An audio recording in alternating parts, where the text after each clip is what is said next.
पवन सिंह ने लगा दिया सर तख्ताज, इसी के बारे में बात करने वाले हैं, तो वीडियो के अंत तक देखें।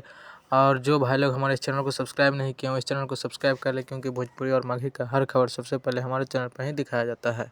तो दोस्तों मैं बता दूं कि पवन सिंह के नोक झोंक वाला गाना बहुत ही मार्केट में चलता है और पवन सिंह को ऐसा ही गाना लाना चाहिए। अच्छा सूट भी करता है, क्योंकि पवन सिंह का नोक झोंक वाला गाना को पसंद किया जाता है दर्शकों द्वारा। जैसे कि राजा जी के दिलवा भी है, राजा जी के दिलवा तोड़े लुए जान, धनी हो सब धन, और फिर टिकुलिया जन, और बहुत सारे तमाम गाने हैं जो कि पवन सिंह के गाए हैं। और उस गाने को दर्शकों ने पूरा भर भर का प्यार आशीर्वाद दिया है। और मैं एक बात बता दूं आप सबको, पवन सिंह का एक गाना चूल्हा अलगे जा रही 100 मिलियन व्यूज यूट्यूब पर क्रॉस कर चुका है एक चैनल पे।